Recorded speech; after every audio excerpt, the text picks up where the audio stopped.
نختم على افواههم وتكلمنا ايديهم وتشهد ارجلهم بما كانوا يكسبون۔ اللہ فرماتا ہے چپ رہو، آج کے دن ہم تمہارے منہ پر مہر لگا دیں گے، تمہارے ہاتھ ہم سے بات کریں گے، تمہارے پیر ہم سے بات کریں گے، جو کچھ تم کرتے تھے وہ سب کی گواہی دیں گے۔ اور 24ویں پارے میں چل کر کے آیت آتی ہے وَقَالُوا لِجُلُودِهِمْ لِمَ شَهِدْتُمْ عَلَيْنَا قَالُوا أَنْطَقَنَا اللَّهُ الَّذِي أَنْطَقَ كُلَّ شَيْءٍ۔ یہ ہمارے جسموں کی چمڑیاں اس دن بات کر رہی ہوں گی، حتیٰ کہ روایت میں ہے ران کی چمڑی بولے گی کہ یہ کیا کیا کرتا تھا۔ یہ انسان گھبرا کر کے کہے گا اپنی چمڑیوں سے تمہیں کیا ہو گیا، تم تو بولتی نہیں تھی دنیا میں، تم کیسے میرے خلاف کھڑے ہو گئے۔ وہ چمڑیاں اس وقت بھی کہیں گی کہ تو آج خاموش ہو جا، تیری زبان دنیا میں تھی اور آج اللہ نے ہمیں بولنے کا موقع دیا، یہ سب ہمارے خلاف کھڑے ہو جائیں گے۔ اس لیے میرے عزیزوں، اے نوجوانوں، یہ زندگی بڑی قیمتی ہے جو اللہ نے تمہیں امانت کے طور پر دی ہے۔ رات کی تنہائیاں اگر تم نے اپنی حفاظت میں نہیں رکھی تو قیامت کے دن مجمع عام میں رسوا ہونا پڑے گا، ذلیل ہونا پڑے گا۔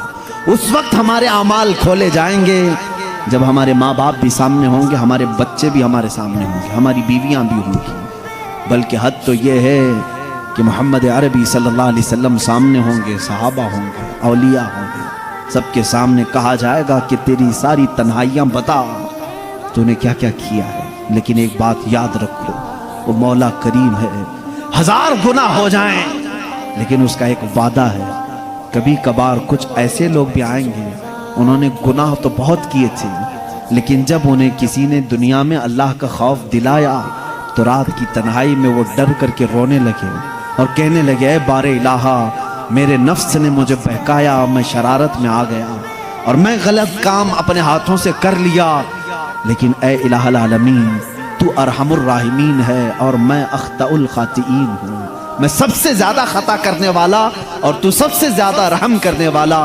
رب تعالیٰ فرماتا ہے قیامت کے دن وہ آئے گا، اس کے نامہ اعمال ہوں گے ہاتھ میں، لیکن یہ جتنے گناہ تھے وہ سب مٹا چکے ہوں گے، فرشتے ان سب پر پردہ ڈال چکے ہوں گے، اس میں سے ایک گناہ کا بھی تذکرہ وہاں پر نہیں ہوگا۔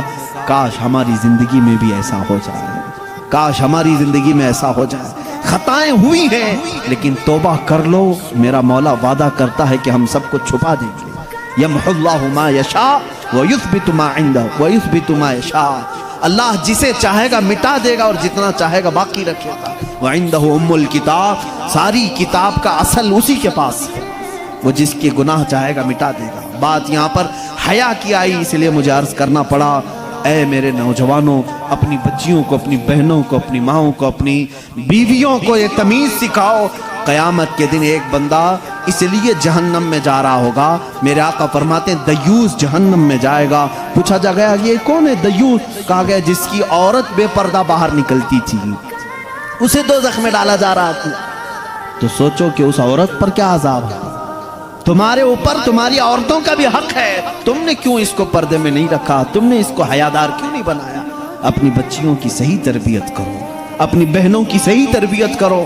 آج کے اس معاشرے میں ہماری عورتوں کے ساتھ ایک بڑا مسئلہ یہ ہے کہ وہ ایسی محفلوں میں آتی نہیں جہاں وہ کچھ گرم ہو سکے، جہاں ان کے اندر ایمان تازہ ہو سکے۔ ظاہر سی بات ہے وہ برسوں تک ان کے گھروں میں قید ہونے کی وجہ سے زنگ لگ جاتا ہے۔ اب تو انٹرنیٹ کا زمانہ ہے، ان کو تقریریں سناؤ، دین کی طرف مائل کرو، ان کو کتابیں پڑھنے کا حکم دو، بیانات اچھے سننے کی ترغیب دلاؤ، ورنہ اکثر عورتوں کا حال یہ ہوتا ہے نہ ان کے لیے جمعہ ہے، نہ عیدین ہے، نہ کبھی وہ محفلوں میں آتی ہیں، جس کی وجہ سے ٹی وی میں جو دیکھا وہی ان کے دل میں اترنے لگا، اس لیے بگاڑ آیا۔ اب مجھے ڈر اس بات کا ہوتا ہے، میرے آقا صلی اللہ علیہ وسلم نے فرمایا قیامت کے قریب سب سے بڑا فتنہ جو آئے گا وہ دجال کا ہوگا، اور اس دجال کی فوج میں سب سے زیادہ عورتیں شامل ہوں گی، عورتیں شامل ہوں گی، اور دجال اپنی فوج کو طاقت دے گا تو عورتوں کی بے حیائی سے وہ ننگی کر کے لائے گا۔ بھوکے بھیڑیے کی طرح نوجوان ان کی طرف جھپٹ جاتے ہیں، آج بھی یہی حال ہے۔ کتے بھی اس طرح سے نہیں جھپٹتے جس طرح کچھ عیاش طبیعت کے نوجوان عورتوں کی طرف لپک جاتے ہیں۔ تمہارا امتحان ہے، تمہارا امتحان ہے، یاد رکھو تم اپنی آنکھوں کو بچا لو، دنیا میں اللہ تمہارے لیے جنت کی حوریں رکھا ہے، جن سے تمہارا نکاح ہونا ہے۔ عزیزان گرامی، حیا کو ساتھ رکھو، جب تم تنہا ہو تب بھی یہ سمجھ لو کہ مجھے میرا اللہ دیکھ رہا ہے۔ تم کبھی محسوس کرتے ہو کہ تنہائی میں کبھی بیٹھے ہو؟ ایک نوجوان نے کہا تھا کہ میں اس سے غلطی ہو رہی تھی، اس کی توبہ کرنے کا واقعہ میں بتا رہا ہوں کیسے وہ باز آ گئے۔ کہا کہ میں موبائل ہی لے کر کے بیٹھا تھا، تنہا تھا کمرے میں، ماں باپ نہیں، بھائی بہن کچھ بھی نہیں، اچانک پردہ ہلا تو میں نے جلدی سے اس اسکرین کو غائب کر دیا اور ڈر کر کے اپنے تصاویر کو ڈیلیٹ کر دیا کہ کہیں ماں آ گئی، باپ آگے، پتہ نہیں کون آئے۔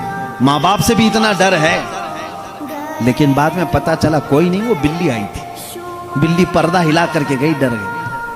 اسی رات اس کے توبہ کا یہ واقعہ مجھے ملا۔ اس نے کہا ایک بلی کے صرف پردہ ہلنے سے میں اتنا ڈر جاتا ہوں کہ چھپا لیتا ہوں، اور جو مولا یہ کہہ رہا ہے اللہ لا الہ الا هو الحی القیوم لا تأخذہ سنۃ ولا نوم، وہ اللہ ہے جس کے سوا کوئی معبود نہیں، جو ہمیشہ سے زندہ ہے اور ہمیشہ رہنے والا ہے، اسے ایک آن کے لیے بھی نیند نہیں آتی، نہ اونگ آتی، وہ ہمہ وقت تمہیں دیکھ رہا ہے۔ آج ہمارے اس مجمع کو بھی مولا دیکھ رہا ہے۔ میرے عزیزو، یہ تصور اگر تمہارے اندر آ گیا تو بہت ساری چیزیں سننے کی بھی تمہیں ضرورت نہیں۔ ایک ہی دوا میں بتا رہا ہوں۔ کچھ بچے پوچھتے ہیں کیسے برائیوں سے چھوٹیں؟ کیمرہ لگا کر کے بھی بچا نہیں پاؤ گے، لکڑی اور چھڑی کے ڈر سے بھی تم بچا نہیں پاؤ گے کسی کو۔ صرف یہ دل میں بات ڈالو کہ جس جگہ پر بھی ہوں مجھے میرا اللہ دیکھ رہا ہے، مجھے میرا مولا دیکھ رہا ہے۔ یہ تصور آ جائے تم گناہوں سے بچ جاؤ گے۔ سیدنا عثمان غنی رضی اللہ تعالیٰ عنہ حیا کے علم بردار تھے، حیا کے پیکر تھے۔ ان کی زندگی پاک سے اللہ تعالیٰ ہم سب کو حیائے عثمانی عطا فرمائے، حیائے رحمانی عطا فرمائے۔ ہمارے بچوں کی نگاہوں کو مولا محفوظ فرماتے ہیں، ہماری بچیوں کی نگاہیں محفوظ ہو جائیں۔ آئے میرے عزیزو، سیدنا عثمان غنی رضی اللہ تعالیٰ عنہ کی زندگی پاک کا ایک اور خاصہ ہے جو سب سے زیادہ مشہور ہے۔ عثمان کا نام جب بھی آتا ہے تو غنی اس کے ساتھ جڑ کے آتا ہے، کوئی سنگل نام نہیں لیتا۔ عثمان غنی، کیا کہتے ہیں؟ عثمان غنی۔ ان کے ماں باپ نے غنی نام نہیں رکھا، یہ اللہ نے بنا دیا ہے۔ غنی کا مطلب ہوتا ہے بہت ہی زیادہ مال والا، جو اللہ کی راہ میں خیرات کرتا ہو۔ یہ نہیں کہ کتا بن کر کے مال پہ بیٹھ جاتا ہو، سانپ کی کنڈلی مار کر کے جس طرح کچھ لوگ مال پہ بیٹھتے ہیں، ان کو غنی نہیں کہا جاتا، ان کو مالدار کہا جاتا ہے، امیر کہا جاتا ہے۔ غنی وہ ہوتا ہے جو مزید کی لالچ نہیں کرتا اور جتنا آئے وہ اللہ کی راہ میں دینے کو پسند کرتا۔ اسی لیے کبھی بھی دعا کرنا تو یہ نہیں کہنا ہے اللہ مجھے مالدار بنا دے، نہ کبھی یہ نہیں کہنا ہے اللہ مجھے امیر بنا دے، بلکہ دعا کرنا تو یوں کہنا ہے اللہ مجھے غنی بنا دے، غنی بنا دے۔ جب غنی بنائے گا مولا تو تمہارے اندر ہرس نہیں رہے گی اور کی، اور ساتھ ہی تمہیں دینے کی بھی اللہ تعالیٰ ساتھ میں قوت عطا کرے گا۔ عثمان غنی رضی اللہ تعالیٰ عنہ کی جود و سخا، آپ کی غنا کا حال تو یہ تھا، اللہ اکبر، ایک ہی خالی میں نے حساب بتایا تھا تو لوگوں کی حیرت سے بانچیں کھل گئیں۔ معلوم ہے دان کرنے والے بہت ہم نے دیکھے ہیں، صدقہ کرنے والے بھی بہت دیکھے ہیں، خیرات کرنے والے، مسجد کو 5 روپے کا چندہ دے کر کے بھی لوگ احسان جتانے والے بہت سارے ہیں۔ میں سب کی بات نہیں کر رہا ہوں، کچھ لوگ راہ خدا میں گن گن کر کے نکالتے ہیں، اور کبھی کبھار تو ایسا بھی ہوتا ہے ساری نوٹوں میں اگر کوئی نوٹ ٹیپ چپکی ہو تو مسجد میں ڈال دیں۔ یہ ہمارے خیرات کرنے کے جذبے ہیں۔ لوگوں کو ہم نے دیکھا ہے فقراء و مساکین کے ساتھ کیا سلوک ہے۔ گھر پہ دروازے پر آیا فقیر، شوہر گھر میں سے بولتا ہے کل رات کا بچا ہوا ہے، پھینکنے سے اچھا ہے فقیر کو دے دو۔ یہی تو خیرات کا جذبہ ہے نا۔ کبھی یہ نہیں کہ بریانی بنی ہے اس میں سے پہلا لقمہ کسی فقیر کو کھلاتے ہیں، نہیں، یہ جذبہ نہیں۔ بچ گیا تو مدرسے کے بچوں کو کھلا دو، فقیروں کو کھلا دو، اور اس کے بعد پھر یہ کہتے ہیں کہ ہم تو بڑے سخی ہیں، 30 مارخاں ہیں۔ کہاں کے سخی ہیں؟ یہ اس کو سخاوت نہیں کہتے، اپنے کچرے کو کسی کی جھولی میں ڈال کر کے تم سخاوت کہتے ہو۔ سیدنا عثمان غنی رضی اللہ تعالیٰ عنہ کی بارگاہ میں آؤ، اللہ اللہ، ان کی شان میں اللہ نے آیتیں نازل کر دی قرآن میں، 1 2 نہیں، کئی آیتیں آئی ہیں۔ جنگ تبوک کا موقع ہے، حضور صلی اللہ تعالیٰ علیہ وسلم اعلان فرما رہے ہیں، ہے کوئی جو اپنے مال سے اس راہ خدا میں خرچ کرے؟